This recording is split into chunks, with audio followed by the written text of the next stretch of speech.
État d'âme par Franck Jean-Pierre Marty.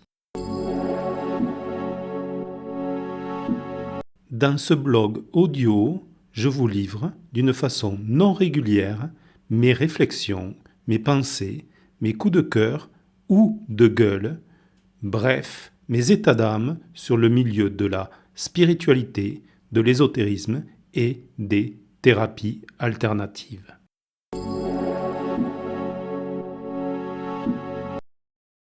Chronique du retour sur un salon du bien-être après 10 ans d'absence.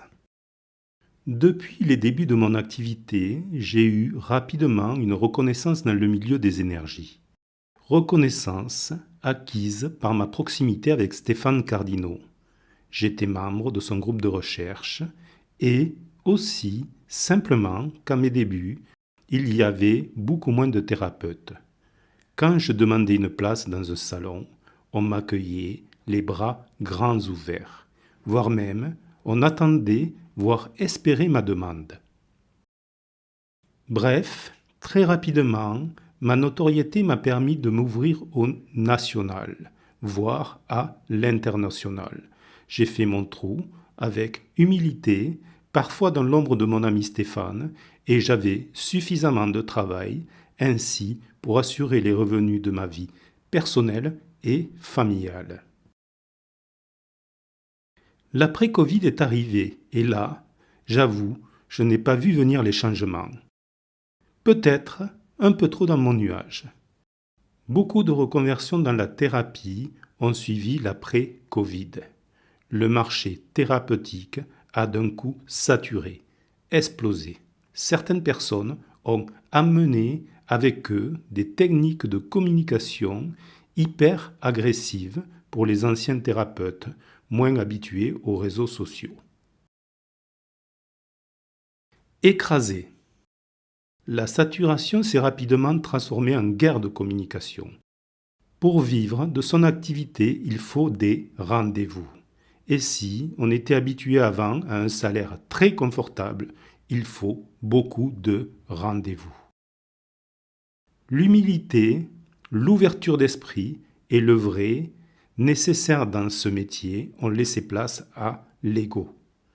On entend le même discours partout, les mêmes mots qui imposent sa technique comme parfaite.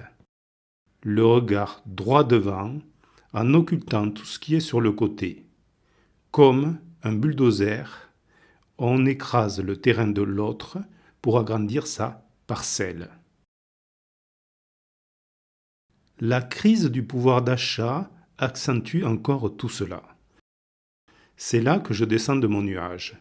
L'activité baisse, les gens manquent et je finis par manquer. Je revois mes besoins et je regarde ce qui me limite et ce que je peux ouvrir. Mon but est d'avoir le nécessaire pour vivre dans ma simplicité. Mon activité se faisait majoritairement en distanciel pour les rendez-vous et pour la formation en présentiel sur Albi. J'ouvre en faisant sauter une grosse limitation à la formation par Zoom. Mais je découvre que je m'y retrouve. Et j'essaye de retrouver une clientèle locale pour avoir un peu plus de rendez-vous. Découverte. Le local a changé, terriblement changé. Offre saturée et guerre d'ego. Mon but est de proposer mes prestations sur le local, Albi. Je regarde les salons locaux et je postule. Là où on m'accueillait, les bras ouverts, on me refuse. Et oui, en quelques années, mon travail hétérodoxe, qui me donnait un certain charme, est tombé localement dans l'oubli. J'avoue, mon ego en prend un coup. Le salon de Carmaux, à côté d'Albi, finit par m'accepter.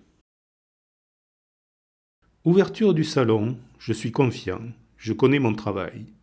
Mais je me demande si je vais trouver ma place, ou plutôt si je vais attirer au milieu des mêmes mots avec quelques variations. J'accepte les règles du jeu et je laisse venir. Des personnes passent, s'arrêtent, s'interrogent sur les images GDV ou hémanoscope posées sur ma table. J'explique. Ils me disent intéressés, curieux d'un bilan flash. Ils en ressortent étonnés de tout ce que j'ai pu dire en 10 minutes sur leur somatisation, leurs limitations, les traumas de leur vie. Ils repartent et discutent avec d'autres de leur expérience. Puis, c'est l'enchaînement. Une personne fait venir une autre, plus de nouveaux curieux. Bref, en 2 jours, j'ai fait un peu plus de 20 bilans flash. Enfin, j'avoue, je n'ai pas souvent pu m'arrêter à 10 minutes d'analyse que je m'étais imposé. Les qualificatifs me concernant commencent à arriver. Ce que vous faites est unique. Vous êtes très spécial. Votre façon de voir est dérangeante mais très intéressante. C'est bien ce que vous faites. On organise un salon et cela nous ferait plaisir que vous y veniez. J'ai l'impression de retrouver des personnes qui ont de l'ouverture, qui voient les différences derrière les mots. J'avoue, ça fait du bien. Pour les locaux, je serai présent en mars 2026 pour une journée bien-être à Blé-les-Mines. Un grand merci à Catherine Dumoulin pour son organisation du Salon de Carmaux et de m'avoir fait confiance.